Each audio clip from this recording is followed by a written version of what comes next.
दिन पहले जहांगीरपुरी में दो समुदाय के बीच झड़प भी होती है और ठीक 2 दिन के बाद ही जो यानी कि आज के दिन जो है एमसीडी यानी दिल्ली एमसीडी की जो बुलडोजर पहुंच जाती है उसी जगह पे जो है कानूनी कार्रवाई करते हुए जो है इलीगल जो बनाया गया था उसको ध्वस्त कर देती है। क्या लगता है, क्या इसको उस समुदाय से जो झड़प होती है इससे जोड़ा जा सकता है? देखिए, जहाँ तक लीगल और इलीगल की बात है, अगर आप इस तरह से कहेंगे तो यहाँ पे दिल्ली में ऐसे बहुत से कंस्ट्रक्शंस हैं जो बहुत अमीर लोगों के हैं, बहुत अमीर लोगों की बता रहा हूँ, जो पूरी तरह से इलीगल है।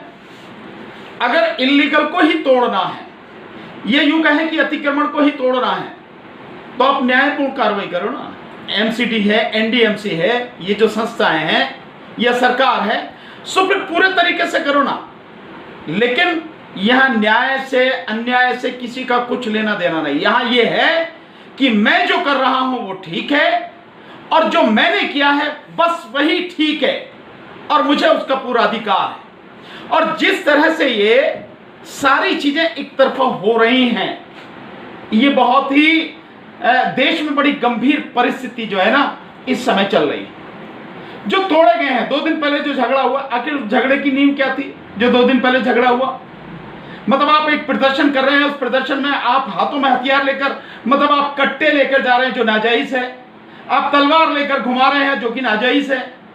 होना तो ये चाहिए था कि पुलिस को तुरंत जो है ऐसे लोगों को अरेस्ट करके ऐसे लोगों के खिलाफ आर्म्स एक्ट में मुकदमा दर्ज करना चाहिए था, उन्हें जेल में बंद करना चाहिए था, उनके खिलाफ कानूनी कार्रवाई होनी थी।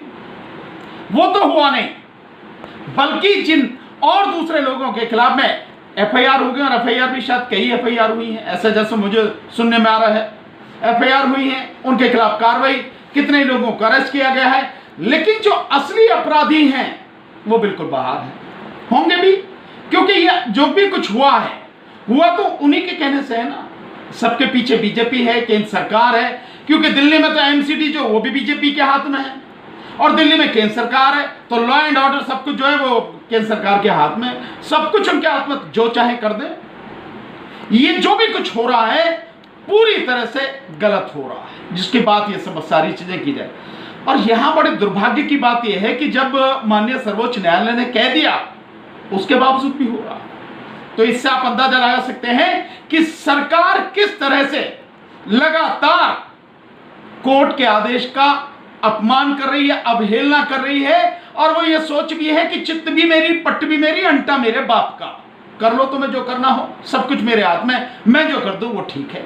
भानु प्रताप जी, सवाल ये है, लोगों का ये भी सवाल है कि क्या कोई ऐसा कानून है कि जिसको दोषी मान लिया जाए, बिना जांच पड़ताल किए हुए ही, बिना कोर्ट की अनुमति के बगैर ही जो है सीधे डायरेक्ट घर पे जाकर के बुलडोजर चला दिया जाए? नहीं, ऐसा कोई कानून नहीं है, ऐसा कोई भी कानून नहीं है। कानूनी प्रक्रिया बहुत साफ है कि अगर कोई भी बात है उसकी पहले पूरी तरह से जांच होगी, इन्वेस्टिगेशन होगी। इन्वेस्टिगेशन होने के बाद में यह इन्वेस्टिगेटिंग एजेंसी जो है इन्वेस्टिगेशन करने के बाद में एक प्रॉपर प्लेटफॉर्म पे, चाहे कोर्ट में जो है वो अपनी जो है चार्जशीट फाइल करेगी, देन कोर्ट देखेगी कि क्या सही है क्या गलत है। ये यूं कहें कि अगर ये एमसीडी वगैरह की इनकी भी कोई कार्रवाई है तो बाकायदा पहले उसकी जांच पड़ताल होगी, देन उसके बाद में जो सीनियर ऑफिसर्स के सामने रखी जाएगी, उसके बाद में उनके आदेश के बाद कार्रवाई होगी। लेकिन यहां तो ऐसा लग रहा है कि सब कुछ प्री प्लान्ड है, कि दंगा बिल्कुल प्री प्लान्ड है, कि इस तरह से जो है ये सब दंगे भड़काए जाएंगे, इस तरह से ये सारी चीजें की जाएंगी और उसके बाद में जो कार्रवाई होगी उसको इस तरह से जो अंजाम दिया जाएगा। ये सारा सब कुछ प्री प्लान्ड है। सर, सवाल तो ये भी हो रहा है कि जब वहाँ पे एमसीडी की जो बुलडोजर है ताबड़तोड़ जब चल रही थी, तो वहाँ पे जो लोग, निवासी लोग जो थे, उनका ये कहना था कि 30 साल से हम यहाँ पे रह रहे हैं और 30 साल से हमारी ये दुकान चल रही है। तो लोगों का ये कहना है कि 30 साल से जब वहाँ पर रह रहे थे तो सवाल सर ये उठ जाता है कि तब एमसीडी कहाँ थी?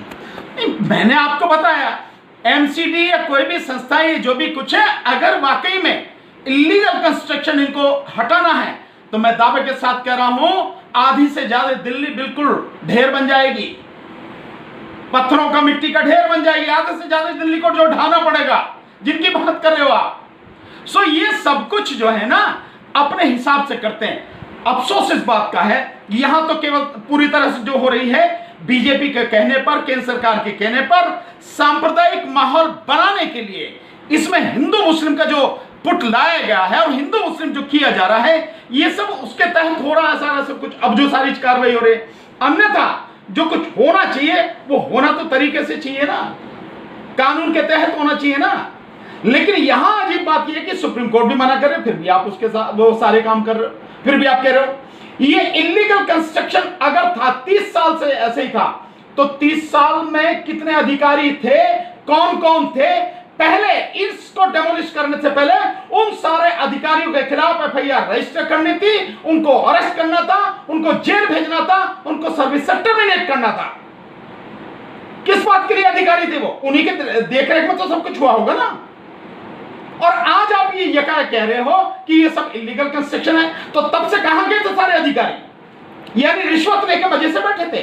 तो रिश्वत लेने वाले भ्रष्ट अधिकारियों को बचाने का ये बड़ा बढ़िया तरीका है। वैसे भी डेमोलिशन जब भी होता है दिल्ली की, जहां तक मैं बात समझ रहा हूं, या कहीं भी जो होता है कि जो अधिकारी कर्मचारी रिश्वत लेके इलीगल कंस्ट्रक्शन करवाते हैं वो उस समय भी रिश्वत लेते हैं, आराम से बच जाते हैं। और जब उनको ढाया जाता है उस समय भी उनके खिलाफ कोई कार्रवाई नहीं होती, जो लोग हैं उनके खिलाफ कार्रवाई होती है, अधिकारियों कर्मचारियों के खिलाफ कोई कार्रवाई नहीं होती। अगर अधिकारियों कर्मचारियों के खिलाफ कार्रवाई हो तो जिस इलीगल कंस्ट्रक्शन की बात करो ये कभी हुआ ही नहीं होता, अगर है तो। और 30 साल से है, ये आज की तारीख में नहीं है, 30 साल से है। लेकिन अब क्यों उठाया जा रहा है?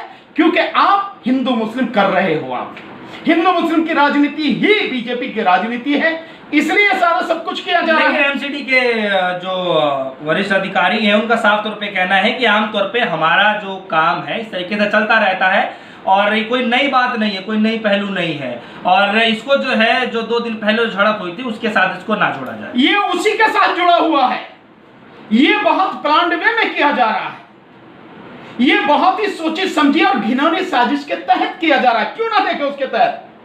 मैं पूछना चाहता हूं एमसीडी के कमिश्नर से, एमसीडी के एडिशनल कमिश्नर से, वो जितने भी कॉर्पोरेशन के लोग हैं, अधिकारी हैं, कर्मचारी हैं, उस क्षेत्र के हैं, कहां थे वो? 30 साल से कहां सो रहे थे? क्या उन्हें पता नहीं था कि ये इलीगल कंस्ट्रक्शन है? अगर 30 साल में सो रहे थे तो आज कैसे अचानक याद आया? जोड़ के तो देखा जाएगा, उससे जुड़ा भी हुआ है, जोड़ के क्या देखना है? क्योंकि सरकार तुम्हारी, एमसीडी में तुम बैठे हो, केंद्र में तुम बैठे हो, और तुम्हारे ही गुंडे वहां जाके हथियार लहरा रहे हैं, तुम्हारे ही गुंडे वहां जाके तलवार लहरा रहे हैं, कट्टे लहरा रहे हैं, और मतलब एक समाज विशेष पर लगातार आप हमले कर रहे हैं, उसको अपमानित कर रहे हैं। फिर भी आप कह रहे हैं कि इससे जोड़कर ना देखा जाए। और ये जो सारी कार्रवाई हो रही है, मैं फिर कह रहा हूं कि अफसोस इस बात का कि सुप्रीम कोर्ट के कहने के बावजूद भी लगातार बुलडोजर चल रहा है। सर, स्थानीय लोगों का ये भी कहना है कि हमें जो कोई इन्फॉर्मेशन नहीं दी गई है कि इस सामान को हटा लिया जाए, चाहे कुछ भी कर लिया जाए, मतलब विदाउट इन्फॉर्मेशन क्या ये एमसीडी के पास पूरा हक है कि नहीं कर सकते? बाकायदा नोटिस देना होता है, लेकिन कागजी कार्रवाई में उन्होंने पहले दिखा रखा होगा नोटिस। सारे बेईमान हैं, सो कागजी कार्रवाई में पहले दिखा रखा होगा नोटिस कि हमने नोटिस भेज रखा है इनको, पहले दिखा रखा है इनको नोटिस। इन्होंने नहीं की कार्रवाई और ना ही इसका कोई जवाब दिया, इसलिए हमने ये कार्रवाई की है। बहुत सीधी सी बात है, रोज होती है सारी कार्रवाई।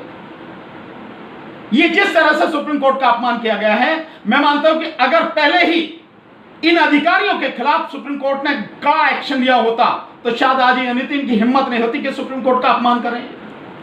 1 लाख मुकदमे जो पड़े हैं कंटेम्प्ट ऑफ कोर्ट के, कोर्ट में, हाई कोर्ट और सुप्रीम कोर्ट में मिला के, अगर इन अधिकारियों के खिलाफ पहले से ही सख्त कार्रवाई होती, इनमें से जो है जिन्होंने भी अवमानना की कोर्ट की, उन्हें अगर टांग दिया जाता, उनकी मतलब उतार के जो है ना उनकी ये पद सब लेके टर्मिनेट करके जेल भेज दिया जाता, इन्हें अकल आ गई होती तो ये सब कुछ नहीं होता।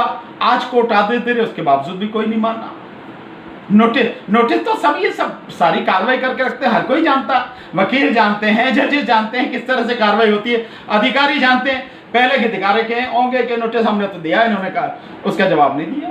सर, हर मसले में बुलडोजर आ जाता है। ठीक है भाई, कर रहे हैं। गुंडागर्दी तो चरम पर है ना आज की तारीख में, तानाशाही, गुंडागर्दी। मैंने इसीलिए तो बोला ना कि चित्त भी मेरी, पट्टी भी मेरी, अंटा मेरे बाप का, मैं जो चाहूं कर दूं, कौन रोकने वाला मुझे? भाई राज्य में सरकार मेरी, केंद्र में सरकार मेरी, कॉर्पोरेशन में सरकार मेरी, हर जगह तो मैं ही मैं हूं। अदालत क्या कर लेगी? कुछ भी नहीं। इसलिए सारी चीजें हो रही हैं, नहीं तो इतनी हिम्मत होती नहीं करने की।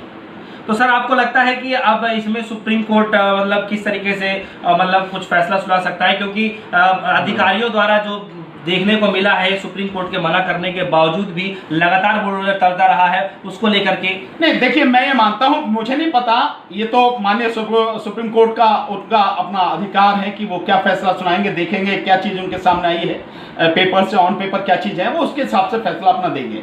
पर एक बात बहुत गंभीर है कि कहने के बावजूद भी, आदेश देने के बावजूद भी जिन अधिकारियों ने सुप्रीम कोर्ट के आदेश की अवहेलना की है, कह रहा उनके पास वो लीगल नोटिस नहीं मिला ना। क्या लीगल नोटिस रिटर्न है? में नहीं मिला। क्या रिटर्न में मिलना है? सुप्रीम कोर्ट ने कह दिया ना, कह दिया, इट मींस ये सफिशिएंट है।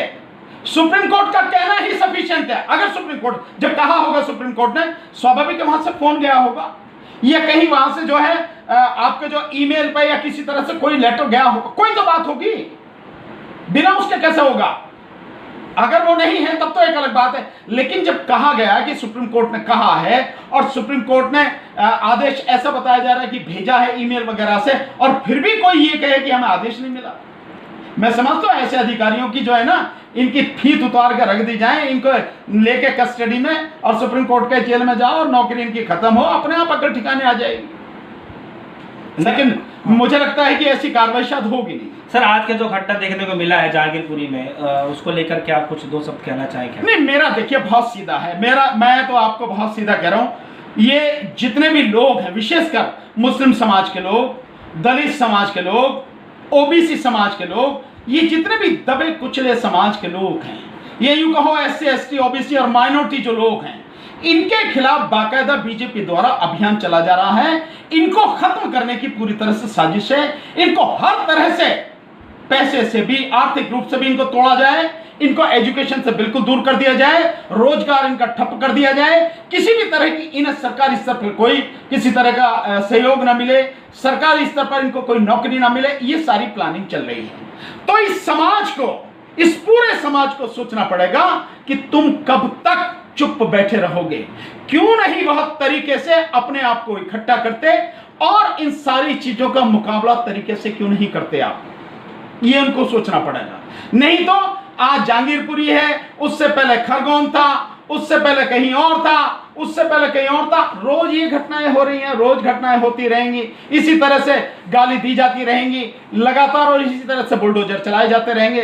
कौन सरकार की, मतलब सरकार किसकी सुन रही है, किस अदालत की या कहां की, कोई कुछ नहीं सुनने वाला। सुबह अपने आप को इकट्ठा करने की जरूरत है, इन हालात को समझने की जरूरत है, और बहुत तरीके से इनको हैंडल करने की जरूरत है। अन्यथा इन्होंने आपको गुलाम बनाने की, आपको मिटाने की तो सोच ही रखी, बहुत सीधी सी बात है। बहुत बहुत शुक्रिया।